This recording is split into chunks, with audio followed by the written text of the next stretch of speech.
Very good evening to everyone. Today we are into the fourth episode of Sunday Talkies, and for last 1 month we are organizing Sunday Talkies, a special session on aquaculture and fisheries. Earlier we have completed 3 sessions, and we are trying to organize 30 Sunday, 30 speaker, 30 session in coming days also. These sessions are organized with the help of National Fisheries Development Board, Hyderabad, and Manage Hyderabad. So today among us, we have a special guest from Northeast, Mr.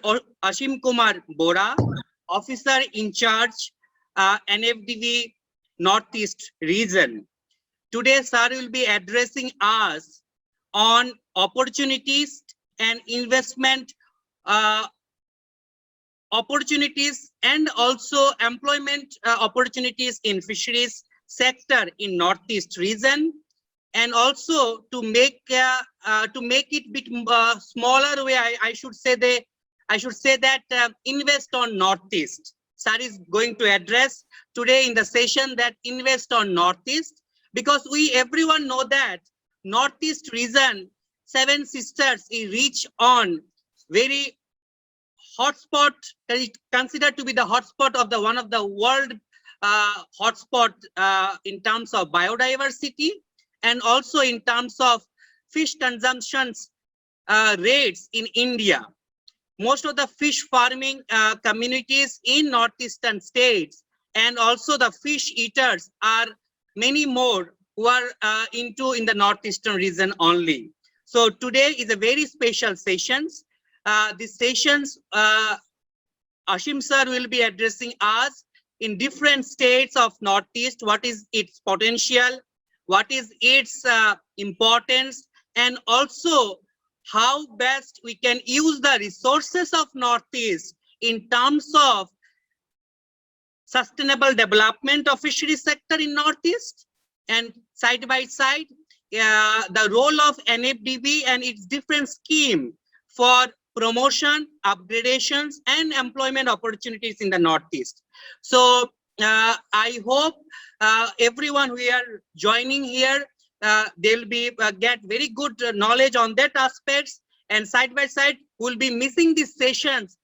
We have a YouTube channel also named Aqua Doctor Solution. We also have Facebook channel named as Aqua Doctor Solution. This whole information also will be available with us later in the sessions once it's complete. Without further delay, from Aqua Doctor Solution and Aqua One Center, Kolkata, it's my proud privilege to welcome Mr. Ashim Kumar Bora, Office in Charge, NFDB Northeast Region, Guwahati, Assam. Sir, over to you. Thank you. Thank you, Devdano. Thank you. I think we should start the presentation. Can you share the screen? I will brief about me when I will start the presentation.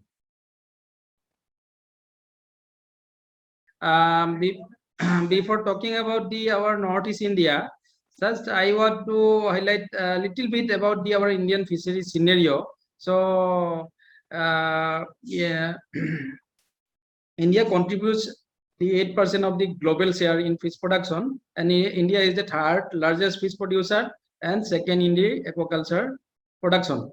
So this average annual growth rate is 10.87%, and average annual growth rate of fish production is 7.2%, and fisheries average annual growth rate of fisheries and aquaculture export in terms of value, it is 9.71%, and its contribution to national GVA is 1.24%, and contribution to the agricultural GVA is 7.28%, and total production of fish is 14.2 million. So now per capita fish consumption of India is 5 to 6 kg. That is the national average. Okay, next, please go to next slide. So this actually 2.8 crores of people, this sector, fishery sector, they provide livelihood to about 2.8 crore fishermen, fish farmers, and fish workers in the primary level, and many crores in the secondary level in along the value chain. Then its export is about 44,066, 2.85 crore in the 1920, and fish production increased from level of 0.575 million metric tons to during 1951 to 14.2 million metric tons in 2019-29. So India is basically a carb country. So whatever production, inland production is taking place, it is mainly carbs. Our culture system mostly based on the freshwater carbs. So I will tell a little about this thing. Next slide. So some facts about our fisheries resources in India. So these are the resources, in marine resources as well as inland resources. Next slide. So now if we talk about the total world fish production, so the per total world fish production scenario, it is given in the table that 178.55 MT, and then this per capita consumption is also 20.5 kg. But if we talk about this, our Indian perspective, our per capita consumption is still far below than the world per capita consumption, and 12 kg, which is suggested by ICMR.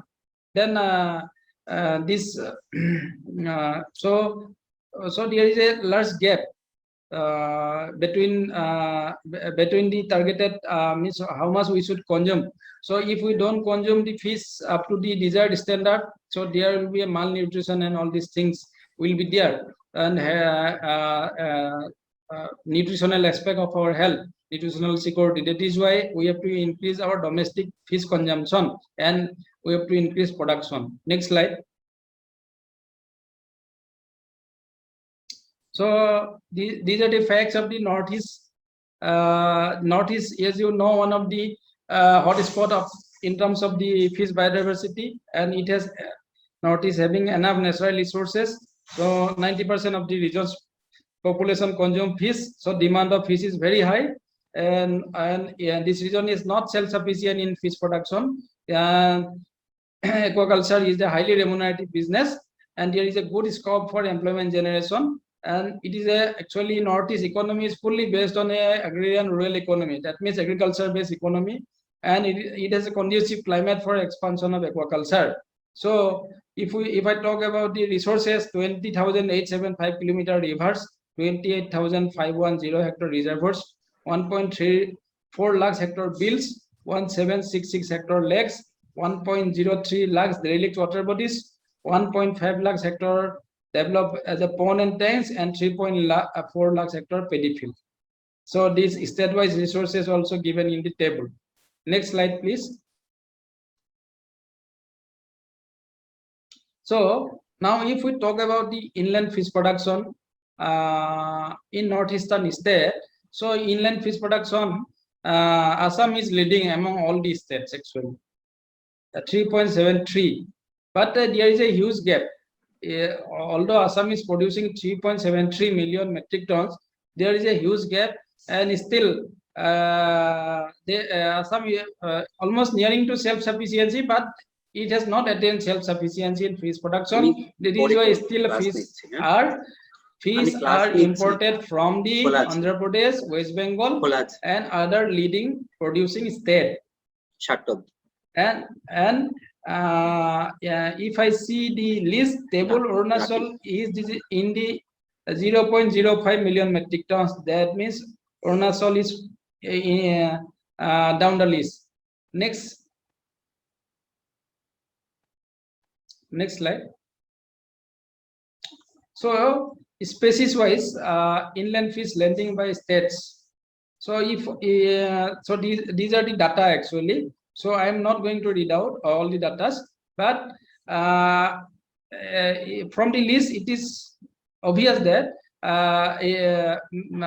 IMC, Indian major crops, is the major contribution in the our contributor of the aquaculture production. Next slide. So state-wise fish seed production also, if you see the table and data, so that Assam is producing maximum number of fry, and it is among the top in the northeastern region, and then followed by other states like Manipur, Manipur and Tripura. Tripura data is missing, I think. Okay, next slide. So top 10 state in India in disposition of fish. So in the list of top 10 state who is selling fish, that means after catching they are disposing this fish to other state where fish production is very less. So in that list, Northeast is nowhere exists actually. You see the list, all other Indian state has come, but Northeast is nowhere. Then leading fish consumer state in India, but in Tripura all the production is less, but they consume more fish. So their per capita is 29.29, and likewise Manipur also 14.1, and Assam also 11.72 kg per capita per year. That means most of the fish are imported from other state. Okay, next slide. So fish consumption pattern, likewise it is given. So Arunachal is a very less fish consumption, 3.52, and Tripura is in the top of the table. Next slide. So these are the fishermen population which are directly depend on their livelihood for fishery sector. So Assam has about 25,24,000, means more number of fishermen. They are directly or indirectly related in the fisheries sector. Next slide. So if we do the SWOT analysis in the Northeast sector, what is the strength, what is the weakness and opportunities and threat? If we talk about the strength of the Northeast fishery sector, fisheries development in Northeast India, so Northeast has vast and various water resources in terms of wetland, open water like reservoirs and pond and tanks, canal, relief water bodies, swamps, river, and all these things are there. So it harbors bountiful indigenous resources. So there is no doubt that fisheries development will not take place. So it has enough scope. So there is no scarcity of water, no scarcity of land. Then secondly, demand is very high because here 95% are fish eater. And then, as I told you, availability of sufficient land and water for horizontal and vertical expansion of aquaculture. That means we can go on expanding the aquaculture area, and we can go on increasing the production also with the induction of the new technology into the system, or maybe new species into the system. So there is a good climatic condition, and seed production also very much sufficient. So for seeds of other state there is a scarcity of seed. For carb seed, even though carb seeds are mostly not coming from the outside. So whatever the seed producing, so they are using the same seed within the Northeast. Then weakness. If we talk about the weakness, so our farmers have very less investment capacity, the local farmer. So they are very poor farmer, marginal farmer, they have the small land holding. So this and moreover, there are some common property resources like the bills and reservoirs where large numbers of fishermen populations they reside. So actually we don't have their data and where they reside, no, and their life is very much different than the people residing in other parts. So they don't have electricity, and they have so many problems actually. So these people so these people are the very vulnerable group. So government has to help these people, so which are mainly working for the cause of fisheries development. So and then there are so many hatchery has been established, and mainly carp hatchery in Assam and entire Northeast India. So most of the hatchery, they are producing seed, that means spawn, fry, and fingerling. But thing is that this hatchery, in most of the hatchery, here is a problem of the broodstock exchange actually, that the broodstock should be replenished after 2 to 3 years. They have to bring from the known sources, known the broodstock which are having good pedigree history, and those kind of broodstock they have to bring either from the renowned the agency who are producing this quality broodstock, or maybe from the riverine sources like that. So due to the poor broodstock exchanging program, this quality of seed whatever producing, people are not getting the growth actually. So and there is a and lack of adequate number of potential breeder for the locally important species. If you talk about the locally important species, that is called magur, maybe singi, and maybe pabda, all seeds are coming from the maybe from Bangladesh through backdoor entry, or maybe from West Bengal, we don't know. But what we notice is that most of these seeds are coming, and some people are doing business and they are selling and they are getting some money. In that way, they are directly or indirectly related in the fishery sector. So it is a good sign. But thing is that we have to give emphasis for production of these locally important high value species in our area, in our region, so that because now this species mostly preferred and sell in a very high rate actually due to their medicinal values, and bioflow also people are using. So nextly, lack of local fish meal and low cost feed meal actually, even though a lot of fish feed are sold in different brand name and high price actually, almost 70% cost of the aquaculture farm goes to this fish feed. So what is happening sometimes, because due to difficult hilly terrain and road connectivity is very much poor, so sometimes there will be a scarcity in the supply of fish feed due to the blockage of road, or maybe due to landslide. So all the state has to think for establishment of feed mill, maybe bringing some material, raw material from outside, or whatever locally available material, they have to think on that aspect. Then actually there is a technological gap also about the awareness and training, then overexploitation, pollution, and weed infestation, habitat destruction, siltation in open water resources. Due to that, what is happening, the production has been coming down, breeding ground has got lost. Due to that, and one more important thing is that due to urbanization or illegal enforcement, the channel connecting to the river has been blocked. So auto recruitment has also blocked in the bills, wetlands, and all that. So what is happening, natural recruitment of the fishes from riverine sources has been blocked. So productivity has come down, and productivity remain around 173 kg per hectare per year in open water resources, which need to be enhanced. How we will enhance that, we will talk later on.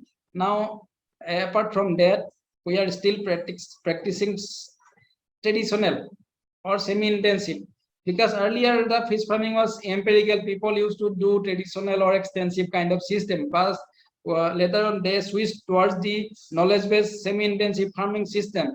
But even though the semi-intensive also we are doing, and some people is still doing traditional only, but we have never thought for going towards the intensive feed-based farming system.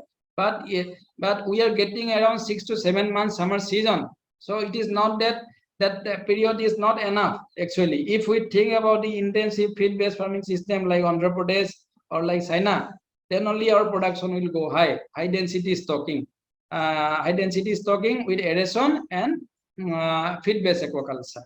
Then there is some institutional support from for credit linkage and financial assistance, and all those things also will be there. Then opportunities means scope. So what is the scope? Scope for domestic trade in northeastern and neighboring Southeast Asian nations, because only Nepal's, Bhutan's, and Bangladesh and Myanmar, all these countries are bordering the northeastern region. So we have plenty of scope for enhancing the domestic trade, and then culture-based capture fisheries, because we are always capturing fish.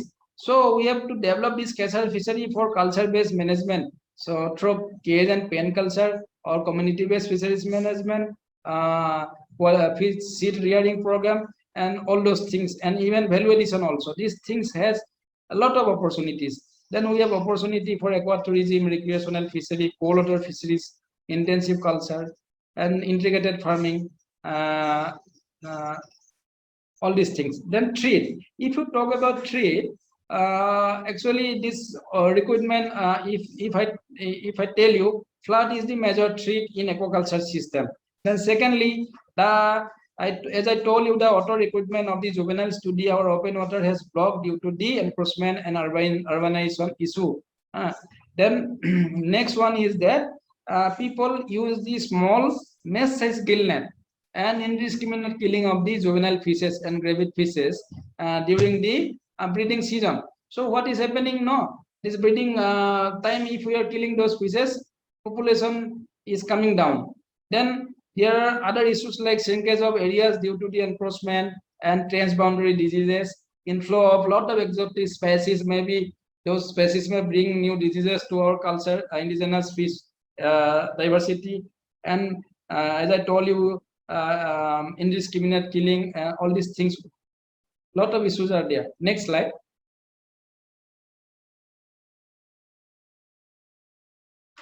So how to, in spite of having all this trait weakness, how we have to formulate some strategy actually. So without a strategy we cannot achieve our targeted goal. So what strategy we can adopt for enhancing freshwater aquaculture in India? So we don't have the proper infrastructure like hatcheries in some state. We don't have the soil and water labs, disease diagnosis lab, extension service center, or like the aquaculture fish school or Matsya Seva Kendra, aqua clinic, providing day-to-day farm advisory services. Hence, so these things, this infrastructure we have to develop. Then we to promote the domestic fish consumption. So we have to produce sustainably produce the fish from our sector. So then only we can insist on consumption of fish. Then because then if local production will increase, then automatically we need not to import fish from outside, and fish rate will come down a little bit, and people will easily able to buy. And then we have to create one such sort of environment so that private investment can take place actually. So through PPP mode or through some business model, entrepreneurship development model, so that no they can think for investing in which area they may invest. I will tell later on, but we have to create one environment. Then some mission mode project which are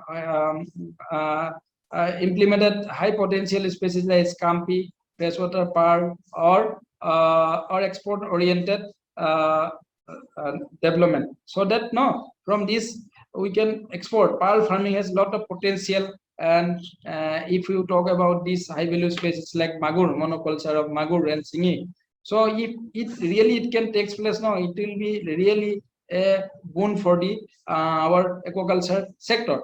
Then institutional reforms and effective governance, all these things also will come. Next. So you see, the present inland fish production is at 10.44 million metric ton, and which contribute more 70 73% of the total production of the country. So now which is 73 means this inland production, but more than 75% of this inland production comes from the so pond and tanks resources, which is 2.43 million hectare. So we have to give emphasis for production from other resources like the reservoirs, wetland, and maybe from the technology infusions and all these things. So if we only depend on ponds, so ponds already we have utilized the maximum limit.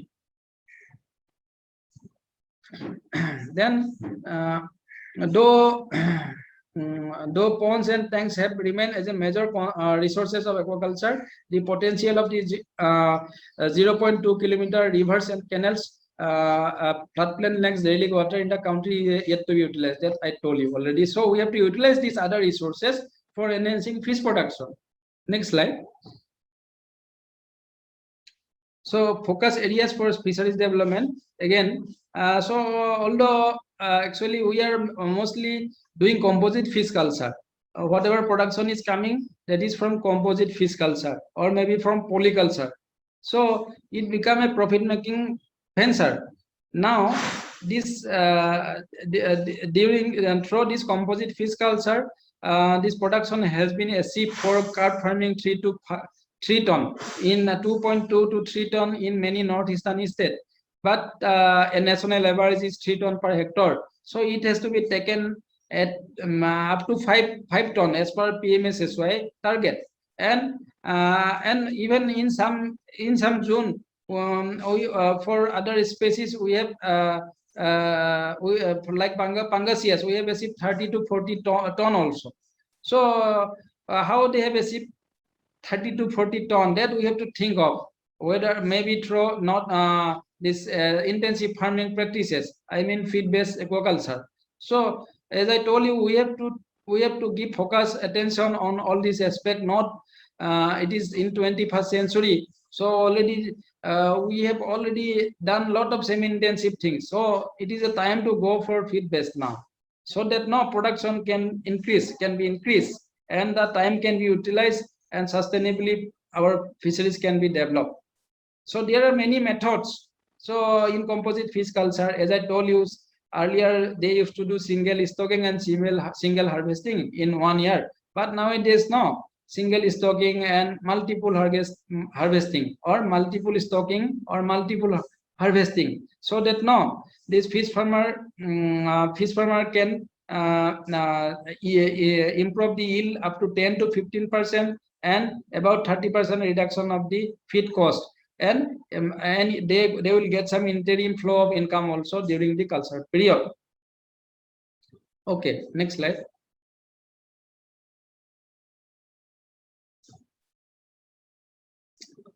So these are the area. So we have to go for expansion of the area or expansion of our system.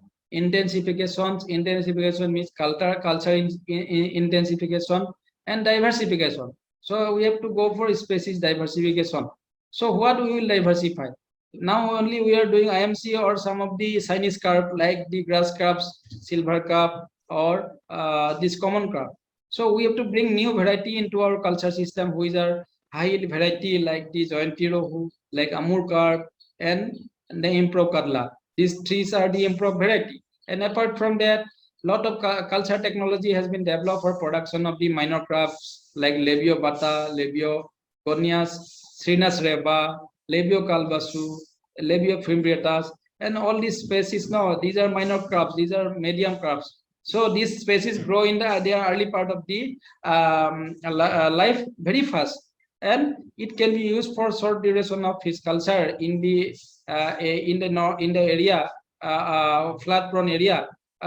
In Northeast, actually flood is the most common problem. So why not we should go for this kind of diversification instead of doing for this only IMC. And after that, this high value species like the magur, we have to think for magur, because magur price is so high.